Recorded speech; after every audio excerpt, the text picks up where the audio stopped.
대통령으로서의 직책을 성실히 수행할 것을 국민 앞에 엄숙히 선서합니다.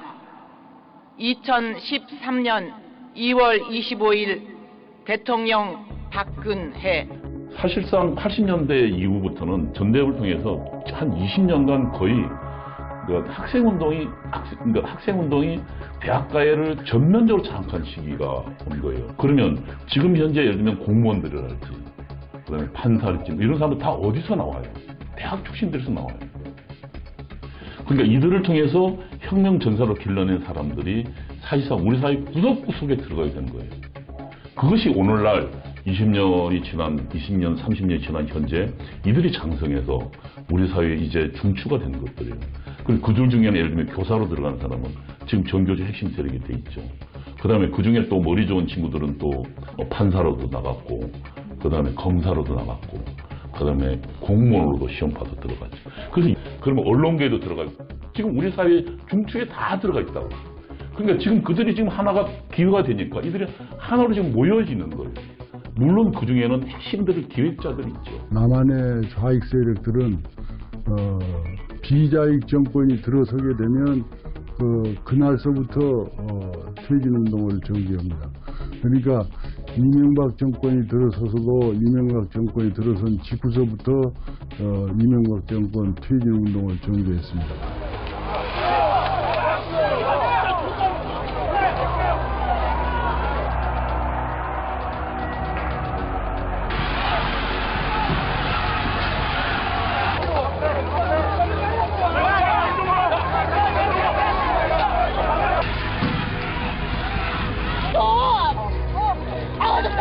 뭐야 진짜 빨리 나와봐 정말 내가 빨리 될 거 아니야 빨리 될 거 아니야. 고개 숙여 사과를 드립니다. 박근혜 정권은 이제 득표율에 있어서 차이도 있었고 뭐 댓글 사건 뭐 또 각종 루머 조작 부정선거 뭐 그런 것들을 해가지고 박근혜 정권 출범 전서부터 박근혜 퇴진 운동을 전개했습니다. 이것만 기억하시면 됩니다. 박근혜 후보 떨어뜨리기 위한 겁니다. 저는 박근혜 후보를 반드시 떨어뜨릴 겁니다.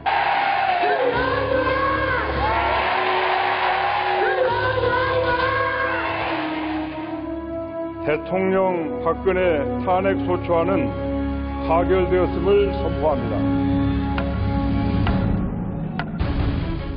통일 대박이라는 희망찬 기대감으로 출발한 대한민국 대통령. 정교조 법의 노조화를 시작으로 통합진보당 해산, 북한 인권법을 통과시키며 대북 정책을 강화하고 공무원 연금법, 김영란법을 통해 대한민국의 부패를 청산하려는 대통령의 의지는 그러나 보이지 않는 수많은 적들을 만들어냈다.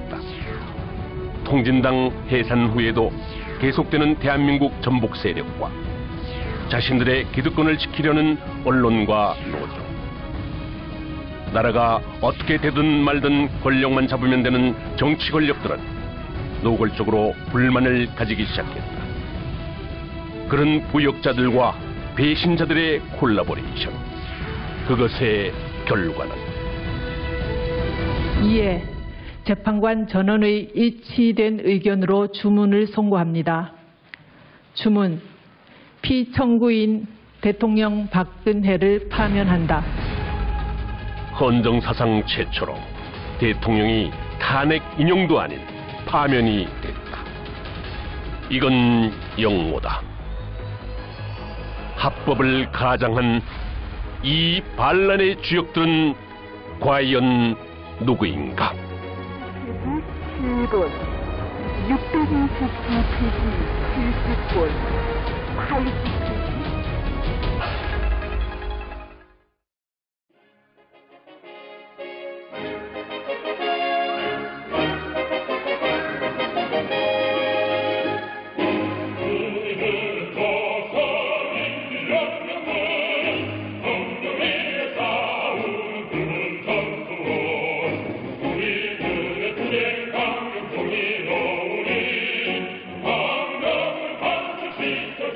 1980년대 말서부터 세계에서 동굴압화의 공산주의 와해 현상이 일어나서 사기가 이제 저하되었죠. 그때에서부터 이 사람들이 어떠냐면 장기적인 투쟁으로 들어가가지고 정전에는 기동전 중심의 투쟁을 했다면 90년대 중반 이후서부터는 진지전 중심으로 투쟁을 전환한 것 같습니다. 안토니오 그람시, 이탈리아의 정치가이자 공산주의자이다. 그를 주목해보자. 대중들의 환호를 받으며 등장한 공산주의는 한동안 유럽을 지배했다. 그러나 이어지는 관항과 배고픔으로 인해 결국 실패했고 80년대 들어 동독과 구소련의 해체를 마지막으로 막을 내리는 듯이 보였다. 그렇게 사라질 듯 보였던 공산주의자들에게 새로운 길을 제시한 것이 바로 그람시의 진지전이었다.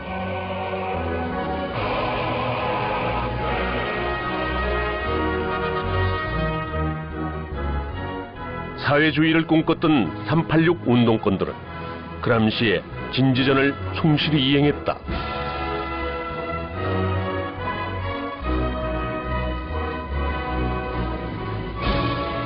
2005, 6년서부터서는 우리 사회의 거의 모든 분야에서 헤게모니에 준하는 아주 강한 영향력을 행사하게 되었다, 이렇게 설명할 수 있습니다.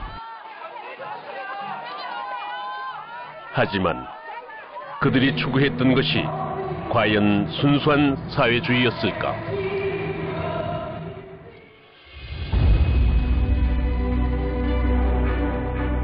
잘 아시듯이 개성공단을 통해 작년에만 1,320억 원이 들어가는 등 지금까지 총 6,160억 원의 현금이 달러로 지급되었습니다.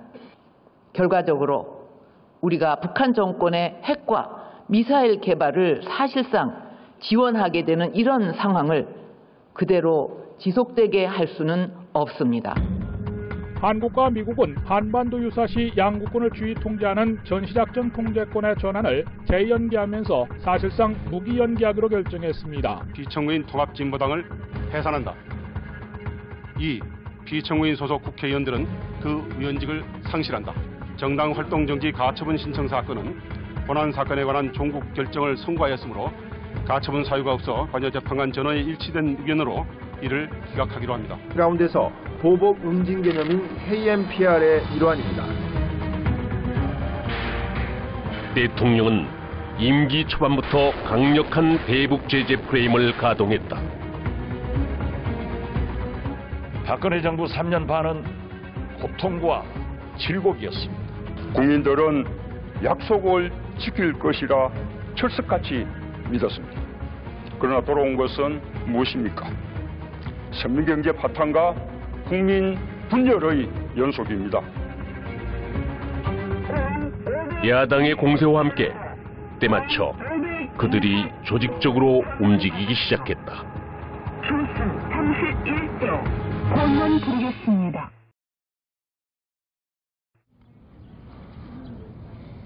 평화롭기만 하던 2014년 4월 16일 따뜻한 봄날, 안산 단원고 학생들과 일반인들이 제주로 가는 배를 타고 새벽 바다의 안개를 뚫었다. 그리고 배가 여객선이 90% 이상 기울여져 있는 상태라고 합니다. 대한민국을 들끓게 한 끔찍한 소식이 들려왔다. 그런데 뭔가 이상했다. 모든 언론은 학생 전원 구조라는 오보를 낸다. 모든 언론이 오보를 낸다는 것의 확률은 얼마나 될까? 이 언론의 오보가 시간이 지나 세월호 7시간이라는 미스테리의 단초를 제공하게 되는 결정적 역할을 하게 된다. 일단 세월호는 참 의문이 많은 거거든요. 어떻게 이렇게 일사불란하게 그쪽에 있는 애들만 다 빠져나가? 어떻게 목포의 VTS는 아무 일도 안 했고, 왜 거기 3등 항해사가 키를 잡을 수가 없습니다. 근데 왜 3등 항해사 키를 잡았었고, 왜 변침을 급격하게 했었고, 저는 이거는 우연이라고 볼 수가 없어요. 이 자초했을 때 그 상황을 보면 10개 중에서 어떻게 거의 다 우연이 아닌 필연으로. 그러니까 연구방법론이나 과학 철학하는 사람들 입장에서 보면은 이건 우연이라고 안 봐. 이건 뭐가 있을 것이다. 그러나 확증이 없으니까. 청해진 해운 문제인데요. 검찰이 청해진 해운의 실소유주 유병헌 전 회장 일가의 자금 흐름과 비리 등 전방위 수사를 벌이고 있습니다. 노무현 정권이 들어서고부터 대기업에 대해서는 어떠한 그것도 안 하겠다고 그랬어. 실제로 노무현 정권이 타겟 받은 게 타겟으로 기업체하고 정경유착한 게 중견그룹 중소기업들이에요. 그렇기 때문에 세모 같은 경우는 충분히 가능하지. 그때 큰 기업들이 다 망했거든. 그래서 나온 것들이 엄청난 비리 업체들이 많이 나왔지. 근데 바다의 얘기 같은 경우도 이런 것도 그때 조사하다가 끝냈다고. 그래 국민한테는 대기업이랑은 관계없다. 그럼 뒷구멍에서는 딴 짓을 했다는 거죠. 금손 내부를 샅샅이 뒤진다고는 하지만 축구장 30여 개 크기에 정경유착의 핵심 인물인 유병헌은 갑자기 사라졌고 세월의 침몰과 함께 진실 역시 침몰하고 말았다. 말로 하도 좋은 말로니까 보이나. 내가 휘발유 가져와서 변신해야지 딱 알지. 분노는 시작되었다. 그 분노의 현장에는 꼭 등장하는 세력들이 있다. 유족도 아니면서 유족 대표가 된 사람. 그리고 유족이라고 하기에는 뭔가 다른 의도를 가진 것처럼 보이는 사람. 평소에는 찾지도 않던 딸의 죽음에 오열하는 자가 갑자기 영웅이 된 이유는 무엇이었을까? 이렇게 보면 돼요. 정의당은 있잖아요. 통진당하고 나중에 분리가 됐지만 한 몸입니다. 한 몸에서 하나는 강성, 하나는 약성. 그래서 강성이 빠져난 게 통진당이지. 그랬다고 해서 정의당 안에서 통진당처럼 같이 갖고 있는 이념에 있는 사람이 없다? 아니에요. 항상 교두보를 마련해 둡니다. 통진당 극성으로 빠져나갔자면 여기 연락책이나 이걸 꼭 씹는 게 공산주의의 기본 전략이에요.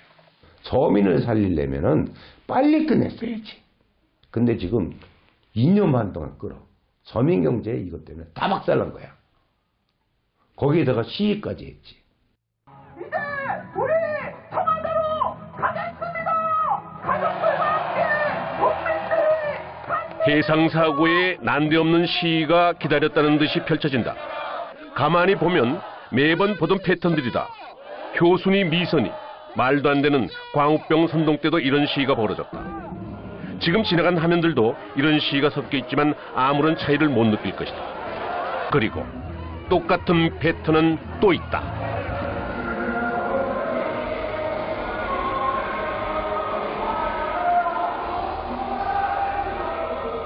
꽃보다 아름다운 연예인들의 대중선동이 시작되는 것이다. 대중적 힘을 이용하는 이런 패턴들은 왠지 많이 보던 수법이다.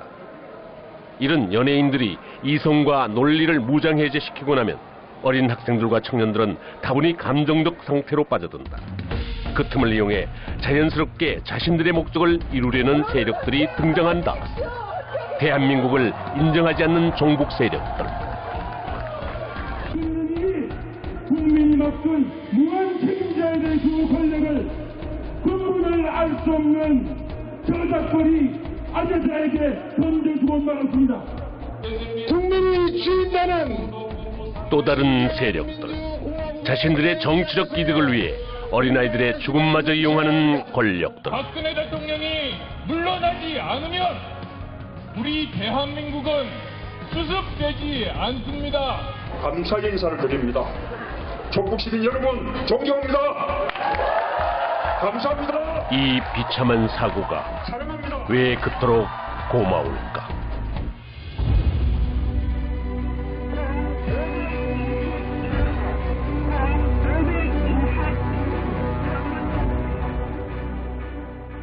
광활한 땅 아시아. 그 다채로운 문화들이 광주에 모입니다. 국립 아시아 문화전당이 아시아의 문화를 품고 세계로 나아갑니다.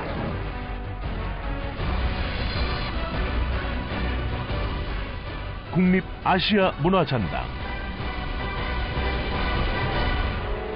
아문법이라 불리는 아시아 문화중심 도시 조성에 관한 특별법, 김대중 공전법이라고도 불리는 이 법에 우리는 주목할 필요가 있다.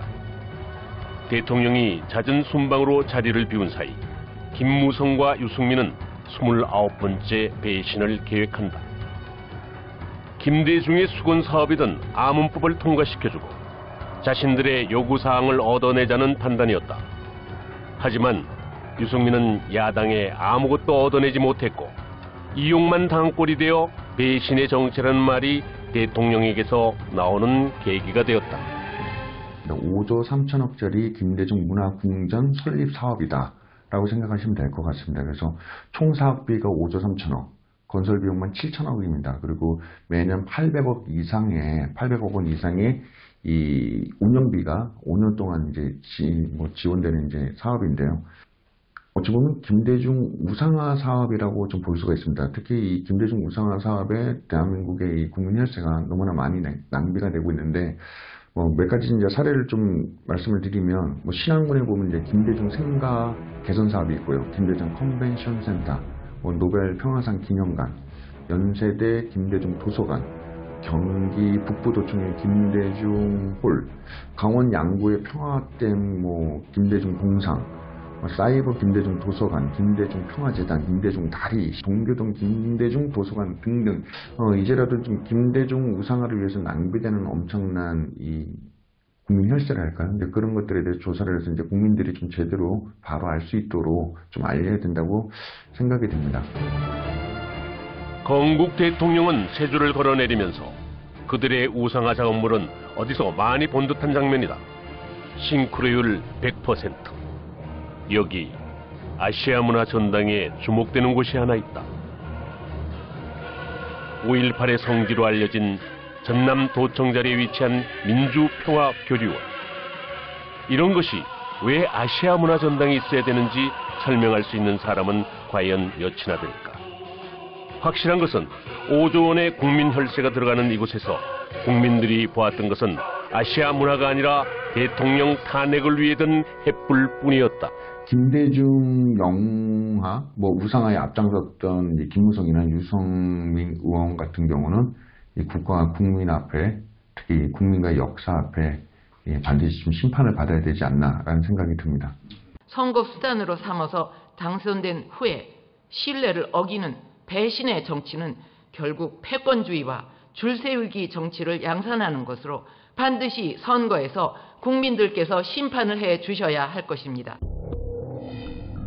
그들의 배신은 끝나지 않았다.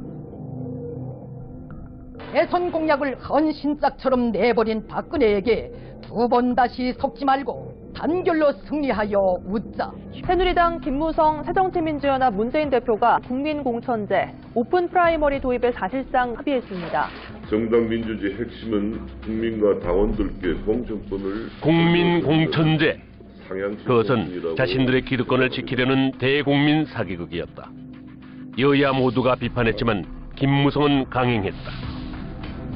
국민공천, 그 다음에 20대 총선 그 자체의 어떤 파행이나 이런 것들이 차기 대권이든 차기 정권을 자기가 손아귀에 주물르기 위해서 했던 아주 무모한 작전이었고, 그것은 현 정부와 박 대통령과 전혀 다른 생각이었기 때문에 그 자체가 이제 박근혜 대통령의 배신행위였죠. 본인들만의 정치에서 벗어나 국민의 생명과 재산을 지키고 국가를 위기에서 구해내려는 애국심을 가져야 합니다. 그 누구도 국민과 약속한 이 국민 공천제를 갖다가 흔들 수 없다는 점을 분명히 다시 한번 강조해 말씀드립니다. 자격 있는 사람 갖고 상향식으로 해야지, 자격 없는 사람을 왜 상향식으로 해요? 그렇게 하면은 이상한 사람들, 지방의 토호들, 심지어는 조폭도 될 수 있잖아요. 공관위원회에서는 어떤 경우라도 공천 룰을 벗어나는 결정을 할 수가 없습니다. 분명히 하고 싶은 것은 공천과 관련해서는 당 대표는 아무 권한이 없어요. 그것은 공천관리위원회가 결정을 하도록 되어 있고요. 지 생각대로 안 되니까 그 직원들한테까지도 사람을 심어놔가지고 거기서 뒤에서 직원들 2명이서 해가지고 그걸 실시로 보고를 하니까 새누리당은 김무성의 사당화가 된 상태였습니다. 모든 걸 컨트롤하고 하다못해 저희 안에서 회의가 되는 것이 생중계로 그 사람 귀에 보고가 되고 금방 있었던 얘기가 5분 10분 뒤에면 김무성 의원한테 들어가니까 우리는 그걸 용납을 못했죠. 공천위는 오히려 전략공천을 문제 삼은 김무성 대표를 비판했습니다. 특히 외부 공천위원들은 김 대표의 사과를 요구하며 공천위를 파행시켰습니다. 최공재 외부위원은 결국 공천 과정은 충돌과 파행으로 치닫고 내부 위원들과 외부 위원들 간의 갈등은 극도로 고조됐다. 관리위원회 회의가 어제 이어서 오늘도 무산됐습니다. 황진화 사무총장 그리고 각 위원들의 대치는 결국 김무성과 대통령이 충돌하는 형태였고 비박으로 불리는 의원들의 배신은 공천 과정을 거치면서 극대화된다. 자세한 이유나 배경은 모른다고 말했습니다. 황 의원이랑 홍 의원이랑 두 명이 최고위원인 김무성 의원한테 보고를 하는 거죠. 그러니까 우리는 고자질쟁이라고 할 수밖에 더 있습니까? 국민공천제를 확정한 바가 있는데 지금 현재 공관위가 하는 것이 하나는 정치적 소수자를 위한 우선 추천 지역이고 또 하나는 경쟁력이 현저하게 떨어지는 경우에 우선 추천 지역입니다. 이건 정의가 아니고 민주주의가 아니다. 불공정하게 짝이 없는 공천, 사천, 밀실 공천에 불복하겠다. 그래 물타기는 된 것 같습니까? 그러니까 매사로 그렇게 그냥 이렇게 꼬아갖고 그렇게 하면은 우리가 무슨 일을 할 수 있겠어요? 아마 기억을 더듬어 보시면 아실 거예요. 공천 초반에만 해도 싸우고 난리를 시점만 해도 그래도 180석 이상, 과반 이상 확고하게 새누리당을 잡는다고 했었어요. 자, 그렇다면 이 국민공천이고 뭐고 하면서 자기가 뭔가를 그림을 그려내고 박근혜 세력을 밀어버리고 자기가 권력을 잡으려고 했던 자가 자, 그 사람한테 그 결과는 얼마나 무서운 거겠습니까? 그죠? 어떻게든 깨야죠. 그 다음부터 말도 안 되는 것들이 이루어지는 거죠.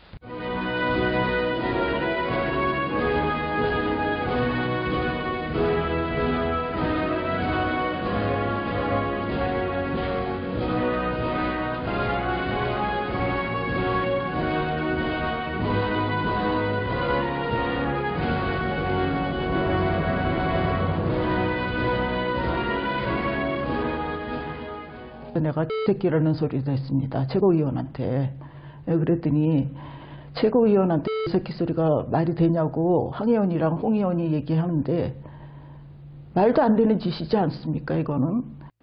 그때 내부에서도 그렇고 외부에서도 차라리 이번이 기회니까 김무성 내려갈 때 비상사태 걸어가지고 목소리가 사라진 거잖아요 지금. 지금 당장 공천을 내야 되는데 비상사태 선포하고 옥새 본시시고 되고 여러 가지 안건들이 얘기가 나오고 있었는데 원유철이 그냥 딴따라 따라 내려간 거죠. 회 같이 먹고 올라오고 끝나버리고 내려가는 순간 여기는 그게 친박과 비박의 어떤 이제 그 합의를 본다 이런 모양새가 되어버리니까. 짚어졌습니다만 20대 총선 결과가 여소야대를 넘어서 원내 제1당의 교체라는 결과를 낳았습니다. 누구도 예상하지 못했던 충격적인 결과였지만 배신자들은 충분히 예상했던 결과였다. 여당의 참패. 하지만 그 참패를 즐기는 자가 있었다. 공천 과정에서 가장 주목받은 인물은 탈당한 유승민 의원과 이른바 옥새 투쟁을 벌인 김무성 대표입니다. 당시 공천관리위원 심사를 할 때도 보면은 그 내부 외부 다 합쳐서 박근혜 대통령을 지지하는 사람들이 더 많은 것처럼 보여요.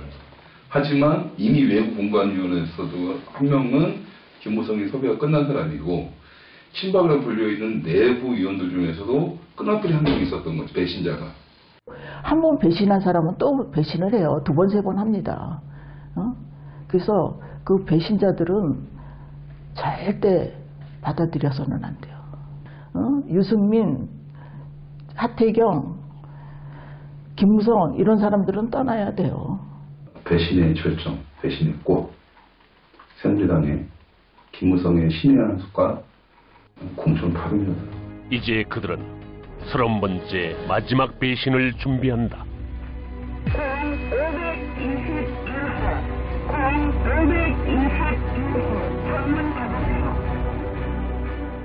보수적 엘리트 언론인들은 자신들의 위치를 그렇게 엘리트화 시키면서 메시지를 발설하는 사람으로 여기면서 여러 가지 추잡한 걸 많이 해왔어요.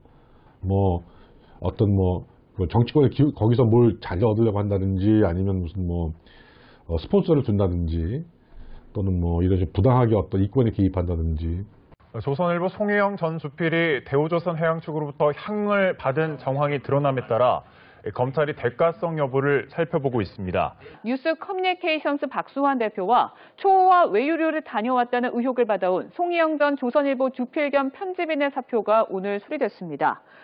반면에 언론 노조 쪽에서 있는 그 이념 편향적인 그 언론인들은 상당히 깨끗합니다. 오히려 상당히 깨끗한데 반면에 그만큼 더 골수 좌파인 거죠. 그러니까 이게 참 문제입니다. 한국 언론들. 2014년도였나요? 그때는 KBS에서 그 광복 70년 그걸 할 때에 북한의 그 남침, 6.25 남침이라는 말 쓰지 않았죠. 그 미군 학살 이런 부분에 대해서는 유난히 강조를 하면서 인민군에 의한 이 대한민국 국민 학살은 얘기하지 않는 이런 식의 다큐멘터리를 만들었단 말이에요. 그래서 그걸 가지고 많은 시민들이 항의를 했더니 그 담당 PD 미제의 떨거지들이 그런 소리를 한다고 당당하게 PD가 얘기한 거예요. 반론을. 박근혜 정권은 언론과 동업을 하지 않았어요. 그러니까 대개 어떤 정권이든 그 정권을 창출할 때 메이저 언론들이 같이 동업을 합니다. 그래서 소위 말해서 지분을 갖죠. 그 정권에 대한 지분. 그게 이제 인사권이라든지 이런 것들입니다. 그런데 박근혜 대통령이 그런 언론들하고 동업을 하지 않았기 때문에 언론들 입장에서는 박근혜 정권에 대한 아무런 미련이 없었던 거예요. 그러니까 이 정권이 빨리 끝나고 다음 정권을 어떻게든 간에 그 언론 메이저들이 미래 권력과 어떻게든 간에 좀 이렇게 뭘 만들어서 창출하고 싶어 하기 때문에 저는 지분이 없는 박근혜 정권이기 때문에 언론이 저렇게 안티에 날 거라 생각을 했고. 세 번째 원칙, 확인되지 않는 사실도 가치 있는 정보다. 이게 사실 기존의 원칙을 거스르는 원칙입니다. 근데 문제는 여러분들이 이야기하지 않아도 이미 확인되지 않은 정보들은 떠돌아다니고 있어요. 이런 식으로 뉴스의 흐름을 관리를 해야지 변화하는 미래 언론 환경에서 살아남을 수 있다고 자부합니다. 변화하는 언론 환경. JTBC는 확실하게 그 환경에 적응했다. 그 뒤에는 홍석현이 있었다. 그 가운데서 살아남는 방법은 매우 자극적이 되는 것이었습니다. 충격. 알고 보니 결국 이거 빼면 기사가 안 되지 않습니까? 그죠? 그 선봉에 손석희가 나섰다. 지금 공기 주입 지점은 정확하게 잘 찾아 들어간 것이라고 판단하시는지요? 글쎄 형식 아직도 뭔가 좀 민간 종사자가 잠깐만요. 지원을 하게끔 돼 있는 말씀은 잘 알겠는데요. 네네. 그건 언진 쪽의 주장일 수도 있고요. 저희 쪽 주장이 아닙니다. 아니요, 변호사들은 그들은 다른 얘기를 하고 사실 전달이 아닌 자신들의 생각을 강요하고 주입하는 언론으로 변화를 시작했다. 해야 되기 때문에 그리고 그런 그들에게 조로의 기회가 왔다. 인정하기 어렵다는 말씀이신가요? 그 대상은 바로 대통령이었다. 이제는 1987년 체제를 극복하고 대한민국을 새롭게 도약시킬 2017년 체제를 구상하고 만들어야 할 때입니다. 대통령의 갑작스런 제안에 국회 권력은 당황했다. 모두들 대통령의 발언을 의심했고 자신들의 권력 유지를 위해 고민하기 시작했다. 갑자기 지금 개헌을 이렇게 말씀하시니까 이제는 거꾸로 무슨 블랙홀이 필요한 상황이 된 것인가. 바램과는 달리 블랙홀은 다른 곳에서 터졌다. 대한민국의 근간을 흔드는 통로가 나온 것이다.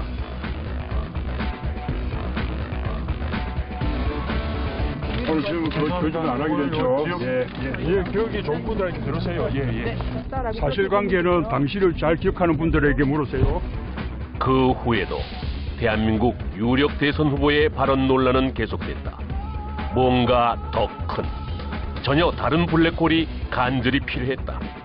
그것은 전혀 예상치 못한 곳에서 터졌다. 지금부터는 이른바 청와대 비선 실세로 지목된 최순실 씨 관련 소식을 집중 보도하겠습니다. 최순실 씨의 컴퓨터 파일을 입수해서 분석을 했습니다. 비선 실세가 국정을 쥐락펴락해왔다는 사실들이 고스란히 담겨 있었던 그 증거물. 그 꼼짝 못할 증거물로 인해서 의혹의 퍼즐은 하나 둘 완성됐고 수사는 시작됐습니다. 바로 전날까지만 해도 위험을 견지해온 위정자들의 감춰진 민낯을 보았고 시민들은 벗겨진 진실들과 마주해야 했습니다. JTBC가 태블릿 PC를 10월 24일 날 첫 보도 시작했고 쭉 이어갔는데 정확히 말씀드리면은 JTBC의 화면 조작을 잡은 겁니다. 태블릿 PC를 제가 못 봤잖아요. 저게 어떻게 조작됐느냐를 제가 완전히 검증할 수는 없는 거고 안 본 상태에서 화면에 나온 화면 조작은 충분히 가능하죠.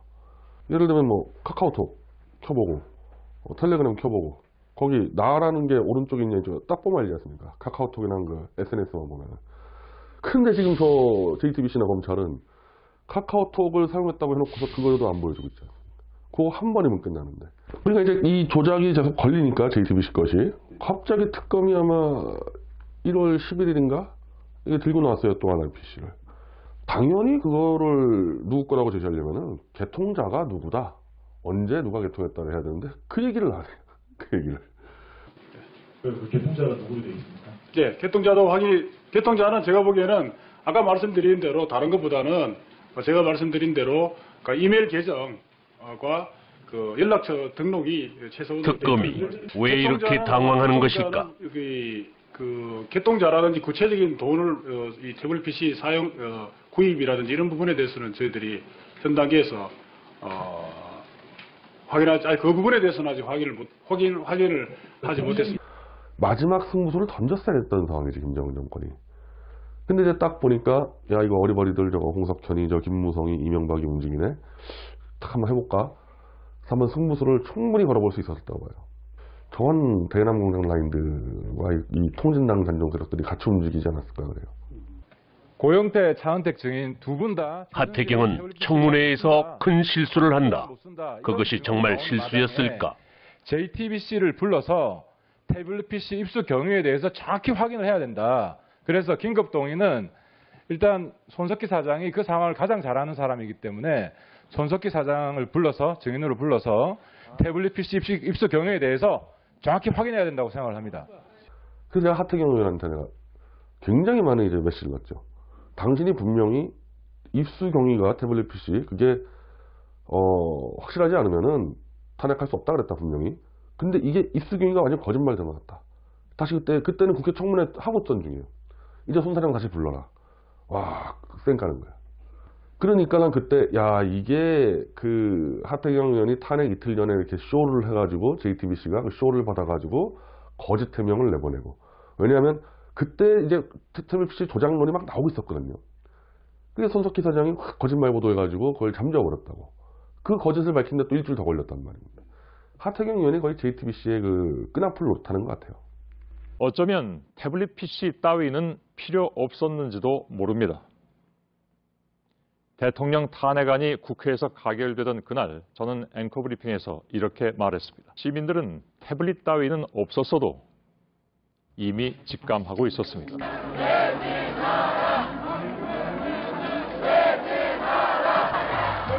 청와대는 남성 발기부전 치료제인 비아그라와 비아그라 복제 약품인 88 정도 360정 넘게 사들인 것으로 확인됐습니다. 지금 당장 대신하라! 하태경의 실수를 덮으려는 듯 손석희는 가짜 뉴스들을 남발하기 시작하며 여성 대통령에 대한 극도의 대국민 선동을 부추기기 시작했고 상황이 포착됐습니다. 국민의 병력이다! 즉각 퇴진하라! 그들은 세상을 착시에 빠지게 하려다가 혹 자신들이 착시에 빠져버린 것은 아닌가. 마치 리플리 증후군처럼 말입니다. 오늘의 앵커 브리핑이었습니다. 가짜 뉴스에 속은 대중들은 그렇게 리플리 증후군 환자가 되어갔다. 네, 이번 사건에는 그럼 언론들이 왜 그렇게 광적으로 말려들었느냐. 아주 재밌는 흥미거리는 요소가 많습니다. 우선 구중궁궐의 비사 같은 느낌을 주죠. 그래서 일반 대중의 흥미만점입니다. 박근혜 대통령도 혼자 사는 더군다나 미혼의 여성이기 때문에 박근혜 대통령과 관련돼서 한국 남성들의 아주 고약한 성적 관음증이 있는 겁니다. 그게 폭발한 거예요. 결국에는 표창원의 무슨 누드 전시 같은 거로까지 연결이 되는 일련의 대중들의 아주 저열한 취미가 작동했어요. 근데 언론들이 그럼 그것 때문에 저렇게 미쳐 날뛰느냐? 아닙니다. 민주주의식으로 경영이 돼야 되는데 소수에 의해서 농단이 되었다는 프레임을 만들어내고 보니까 마치 언론들이 민주주의를 위한 투사인 것처럼 보이기 시작했어요. 그러니까 언론들이 갑자기 정의의 사자가 되고 사회개혁 세력인 것처럼 비쳤던 겁니다. 그러니까 언론들은 신나게 말하자면 궁중비사를 확대 증폭 재생산하고 온갖 루머가 나왔잖아요. 뭐 정유라가 딸이다, 뭐 말도 안 되는, 예를 들어서 최순실이와 박근혜는 경제적 동일체다. 전혀 사실이 아니라는 게 나중에 다 밝혀졌거든요. 박근혜 대통령 본인의 말을 빌리면 거대한 산이 되었다고 할 정도로 거짓말이 난무하고, 그런 거짓말 보도를 언론들이 무차별적으로 쏟아낼 수 있게 된 것은 마치 이것이 굉장히 민주주의의 무슨 투쟁인 것처럼 또는 정의를 위한 무슨 십자군 전쟁인 것처럼 포장이 되었던 겁니다. 리플리 증후군 환자들은 이제 반정부를 넘어 반자유시장 경제적인 생각까지 어린아이들에게 주입합니다. 광장은 끔찍한 야만의 현장으로 변해갔다. 국민을 리플리 증후군 환자로 만든 JTBC 홍석현. 그가 원한 것은 무엇이었을까?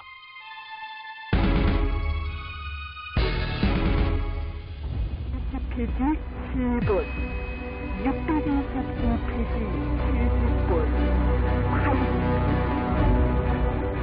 북한이 2주 만에 또 난파 공작원 지령용으로 보이는 난수 방송을 내보냈습니다.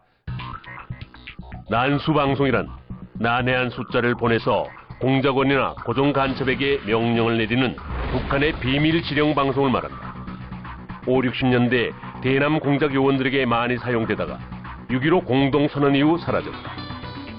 그런데 박근혜 정부 들어 다시 3차례에 걸쳐 방송이 됐다. 이건 북한의 대남 공작 활동이 다시 전개됐다는 것을 의미한다. 북한은 무엇을 지령하고 있는 것일까? 아무리 들어도 알 수 없지만 우리는 그 후에 벌어진 이해할 수 없는 일들로 그 난수 방송의 목적을 유추해 볼 수 있을 것이다. 웬걸.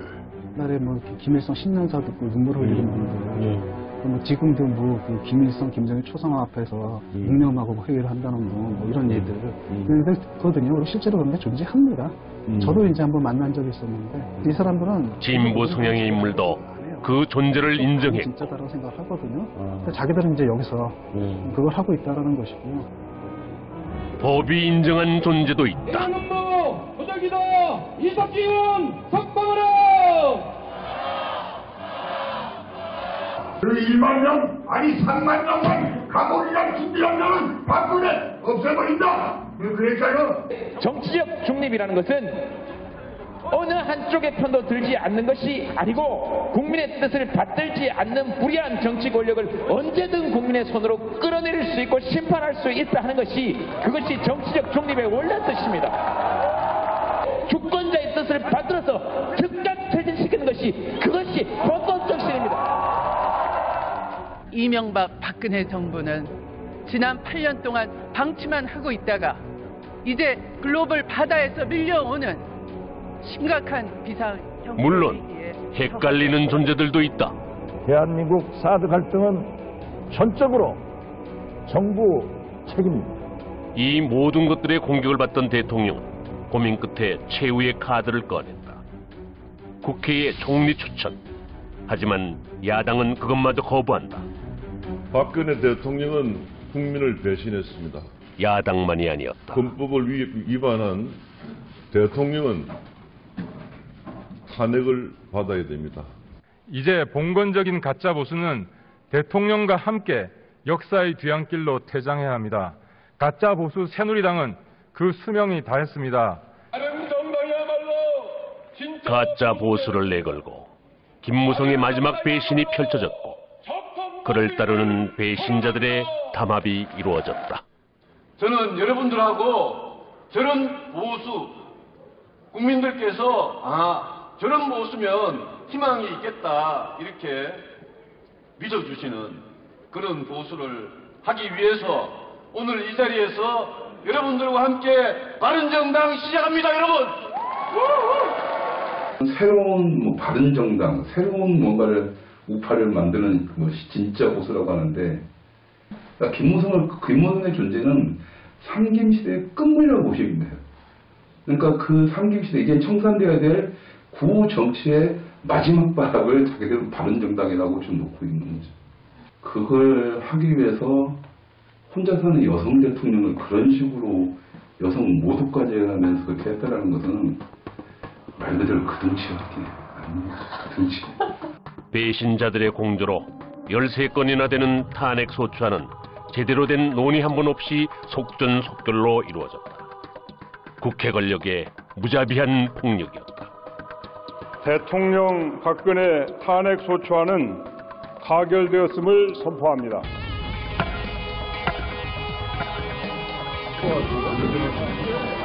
즐거워하는 건 이들만이 아니었다.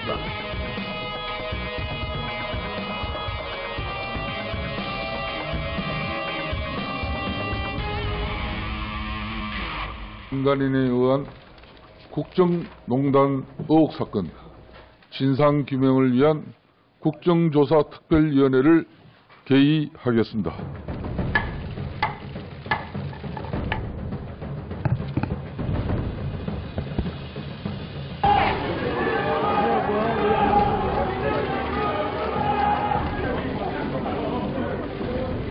대통령 탄핵을 위한 첫 번째 재물은 기업들이었다.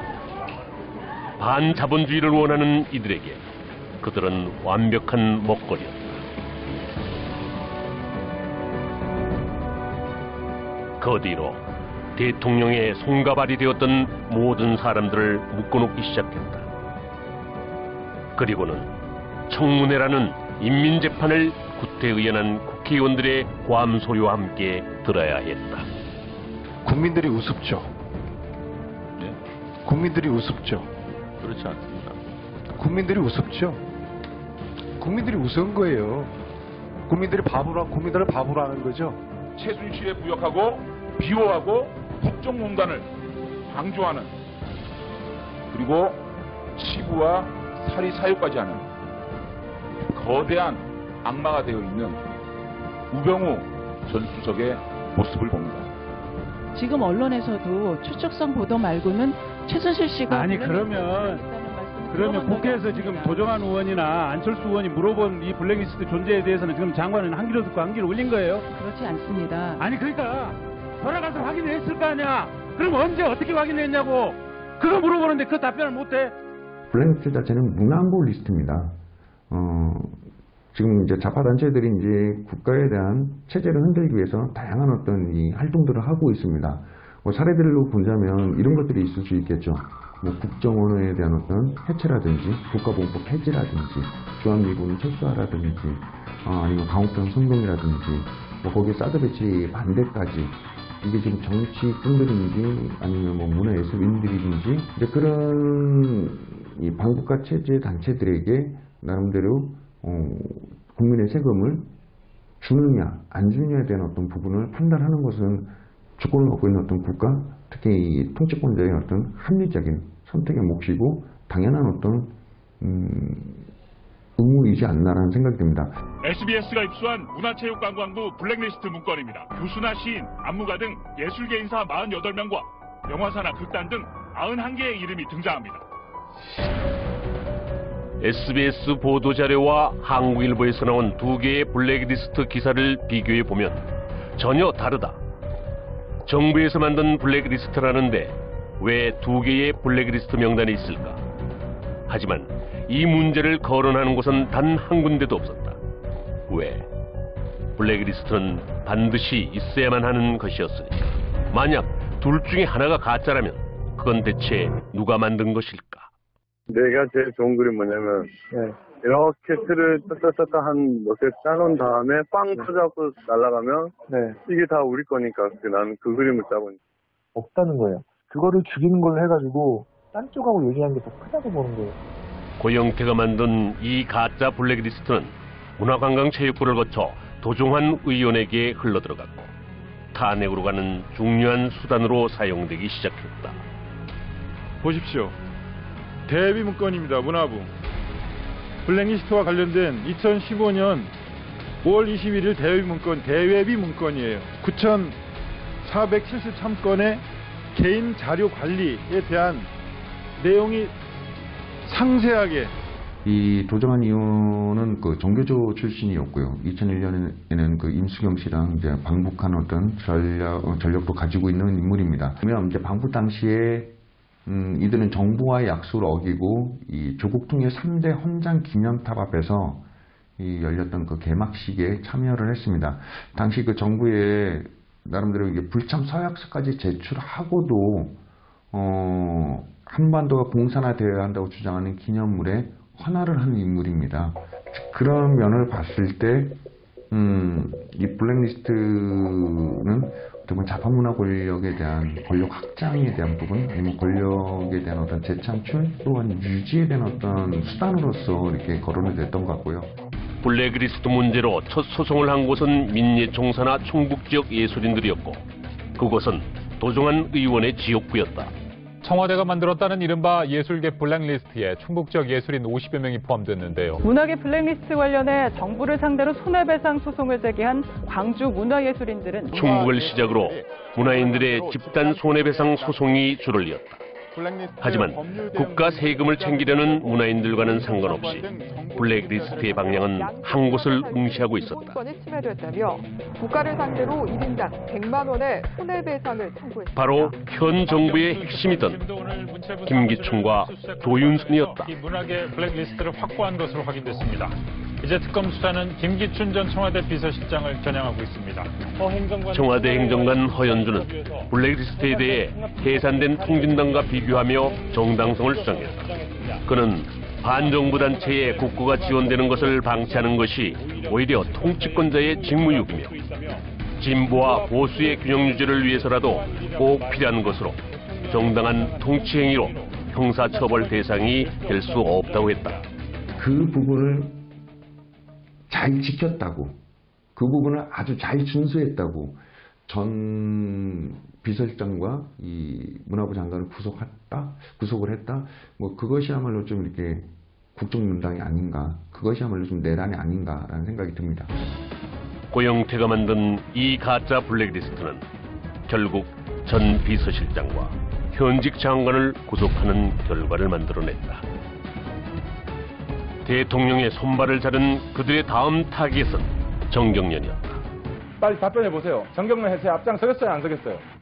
의원님 좋은 말씀 감사하고 간단히 답변하세요. 길게 얘기할 시간 없어요. 제가 할 수 있는 거는 다 하겠습니다. 하지만 삼성 정경련에 기부금 내는 거 다 중지하겠다고 선언하세요. 지금 약속하세요.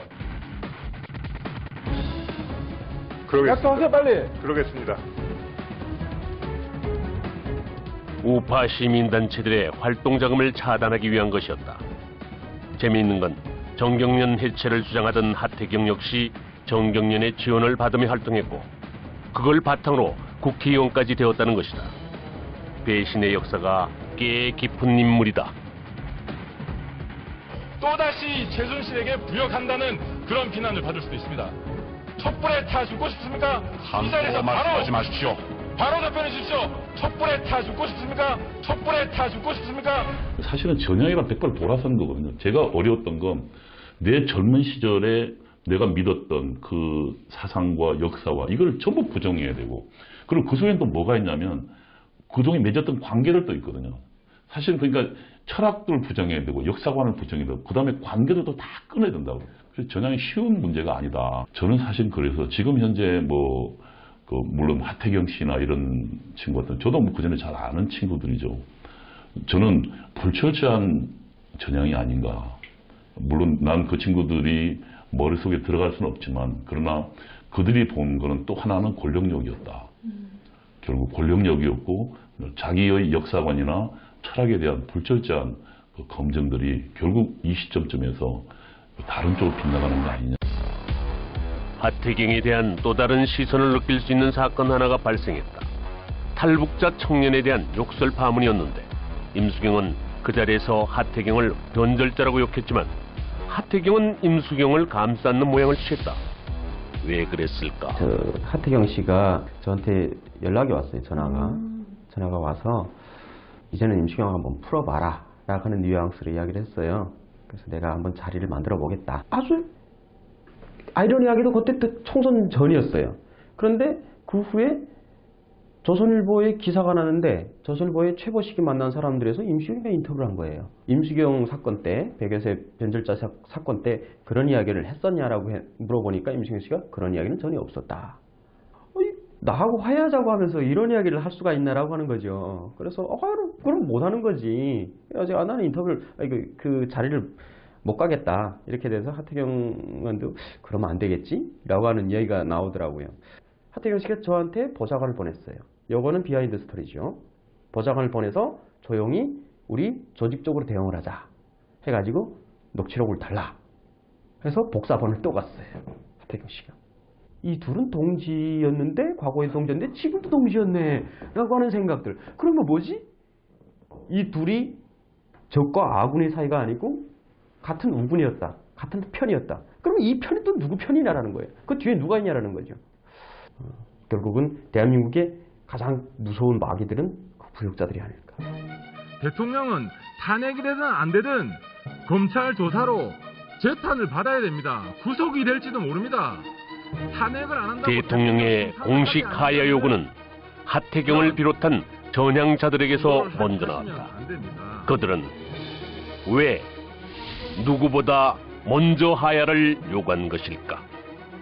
아니, 그들은 과연 전향을 한 것일까? 그들이 자신을 속이면 안 돼요. 적어도 그들의 활동이 민주화 운동 아니잖아요. 자유민주주의를 위한 운동을 한 게 아니잖아요. 그러니까 다른 인민민주주의를 위한 운동을 한 거라고. 그러면 자기 그 활동이 지금 자유대하는 거 저주한 활동이었다고. 거기에 하나도 보탠 게 없잖아요. 난 그 반성부터 시작해야 되는데, 자신은 민주주의와 운동에 뭔가 기여하냐고 착각을 한, 그건 자기를 속이는 거 거짓말이라고 생각합니다.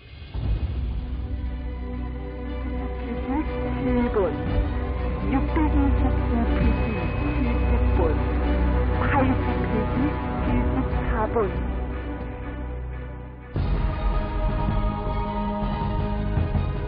(87년) 군사정권의 막이 내리고 평화적인 정권 교체를 통해 제6공화국이 탄생한다.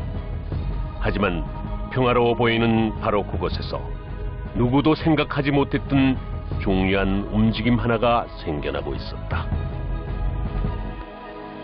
6.29 선언 후에도 전 정권의 사법부가 유임되어 2차 사법파동이 이어지면서 좌파 성향의 판사들이 모임을 만들었다. 바로 우리법 연구회. 이들은 노무현 정권 들어 정계에 진출한다. 박범계와 강금실이 대표적 인물로 좌파 법조인들의 산실이었다. 우리법 연구회라는 게 있잖아요. 법원 안에서도 그게 만들어지기 시작한 거예요. 그들이 지금 장성해서 오늘날 우리 사회의 주도기가 된 것을. 대학가에서 자기가 물론 그 중에는 운동을 안 했지만 그 주사파의 물결 속에 있었어요. 그럼 그들이 보기에는 머릿속에 무엇이 있겠습니까?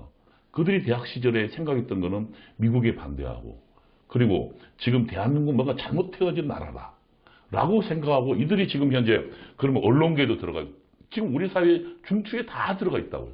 여야가 오늘 최순실 국정개입 사건에 대한 특검 법안에 합의했습니다. 야당이 합의해서 특별검사를 추천하면 대통령이 임명하기로 했습니다. 야당만 추천 권한을 행사하면 어떻게 됩니까? 예? 정치적 중립성이 정말 있다고 볼 수 있습니까? 이게 무슨 사적인 복수하고 뭐가 다릅니까?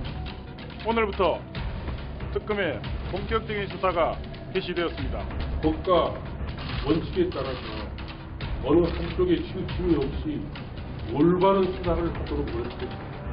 사실은 이 특검 자체가 위헌적입니다.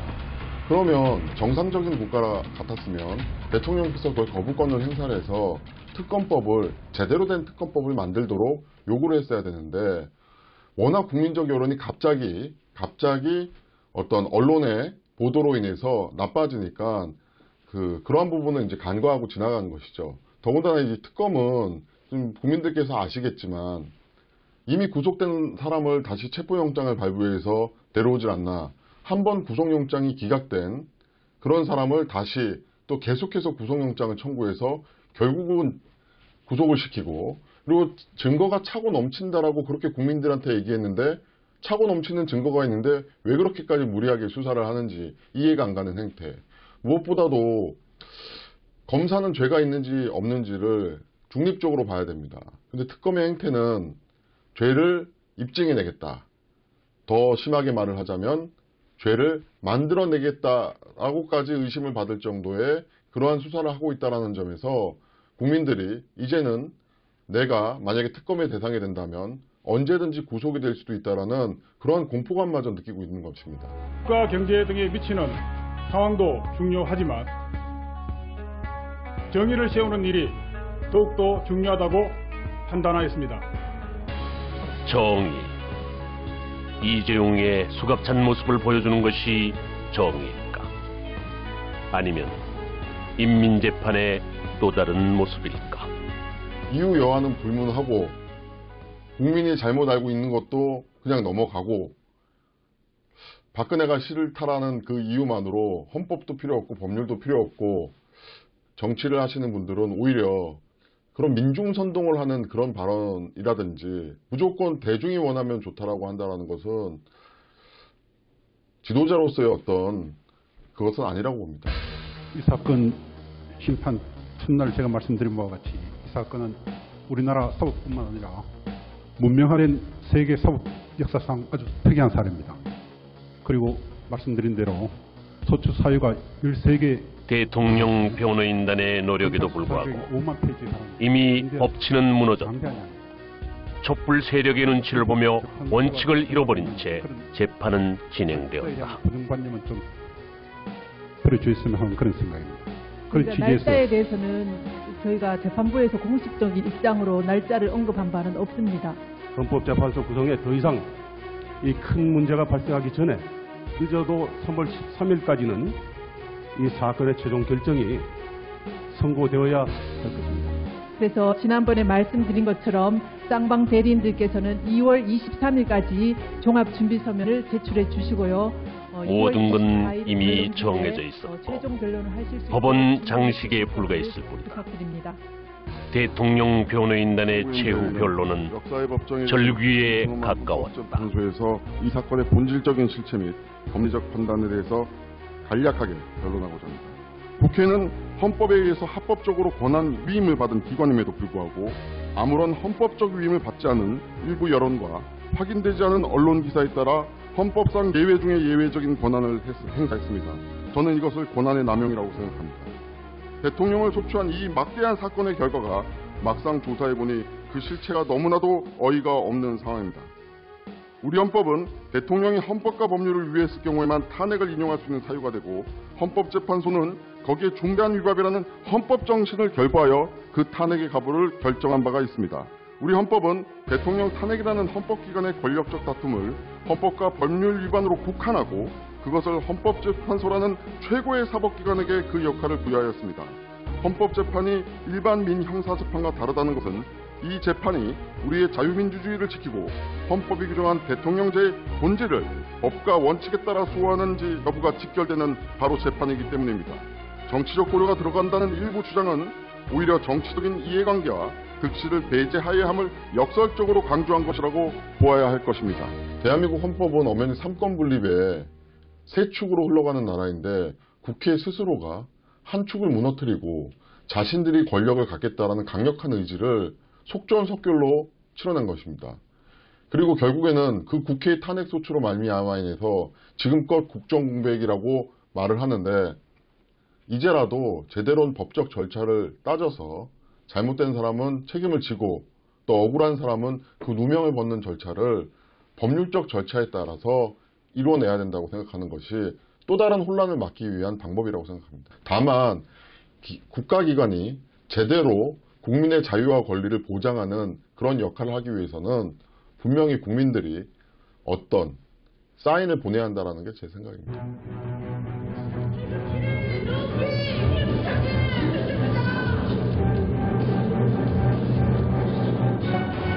대한민국을 흔드는 부역자들, 그리고 그들과 손잡고 권력만을 쫓는 배신자들. 법치와 원칙이 무너지고 광장의 인민재판이 횡행하는 것을 참다 못한 시민들이 태극기를 들고 거리로 나왔다.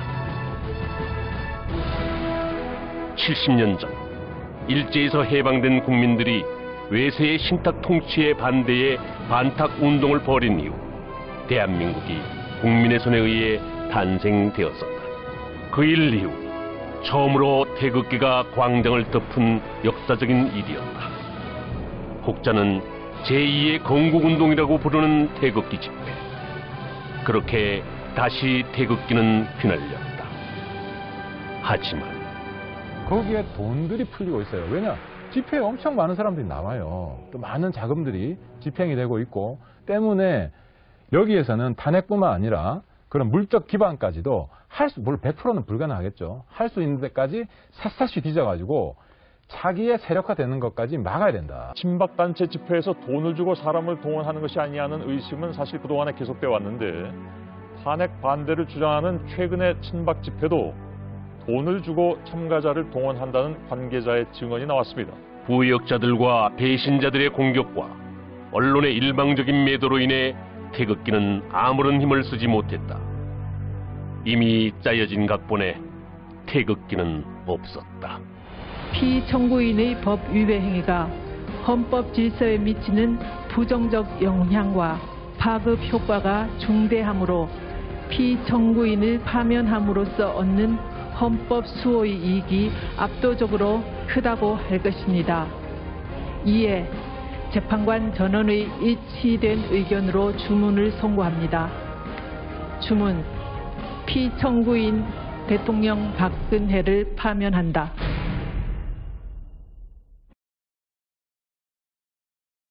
헌법재판소 8명의 재판관들은 만장일치로 박근혜 전 대통령 파면을 결정했습니다. 재판관들이 전원일치 8인 재판관 전원일치로 탄핵 인용이 아닌 파면이라는 정치적 결정으로 박근혜 정권의 운명은 끝을 맺었다. 미치는 부정적 영향이 크다고 판단했습니다. 예우를 뒤에서 바로 나가는군요. 예.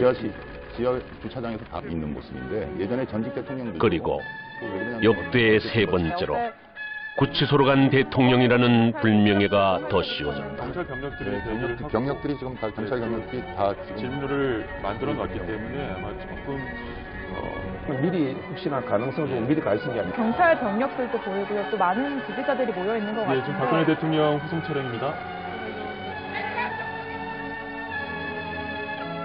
광장의 촛불은 햇불로 변해 승리의 환호성을 울렸다. 광장의 인민재판, 집단과 전체주의의 승리였고 부역자와 배신자들 앞에 정치와 언론, 법치가 무릎을 꿇었다. 그렇게 자유 대한민국이 무너져 내렸다. 그들의 손에 의해 대한민국을 만들었던 태극기는 불타고 그람시는 자랑스러운 반대한민국의 부역자들 앞에 박수를 보낼 것이다. 이제 끝난 것일까? 아니, 이제 시작일 뿐이다.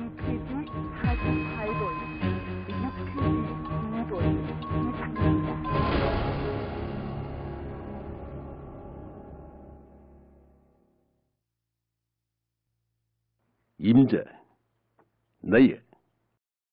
베트남을 기억하나?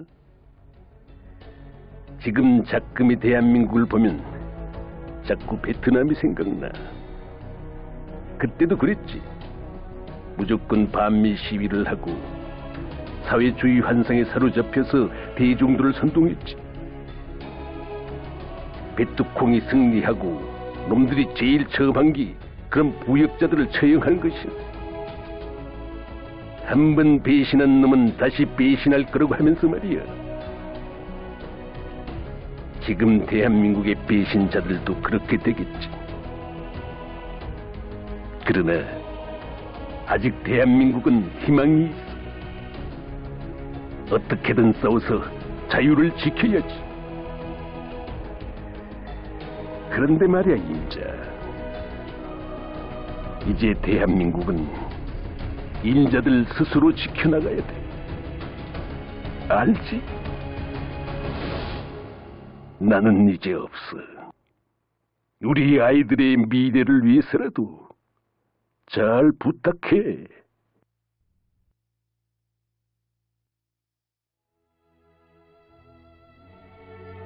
국회가 그 무소불위의 권력을 장악하고 입법부와 사법부를 그 밑에 두려고 그래요. 그 문재인 후보 같은 사람들이 예를 들어 헌법재판소를 겁박하고 있죠. 그런 것들이 대표적입니다만은 입법부의 전성시대가 되면 그게 인민위원회가 되는 겁니다. 이렇게 되면 이건 민주주의가 아니죠. 그래서 지금 그 촛불이 만들어내고 있는 세계는 민주주의가 아닌 거예요. 그건 인민독재적 성격을 갖는 정치구조로 지금 굉장히 전환되고 있는 중입니다.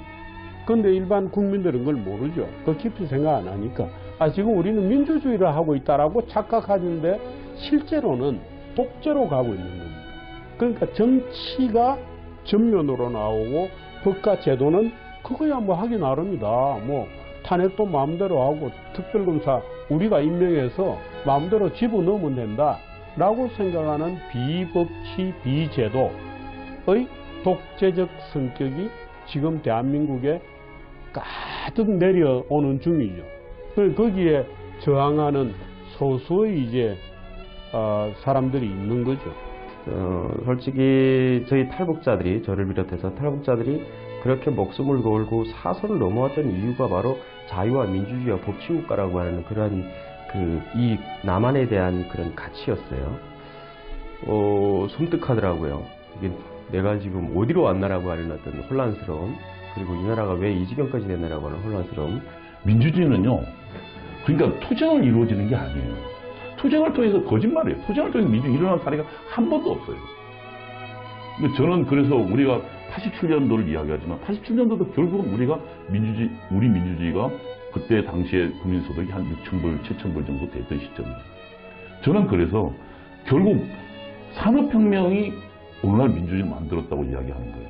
근데 제가 볼 때는 민주화 세력이 자기들이 무슨 투쟁했던 게 정권을 타도 투쟁한 게 무슨 민주주의를 만든 공이라고 생각. 난 착각이고 위선이고 거짓이라는 게 제 생각이에요.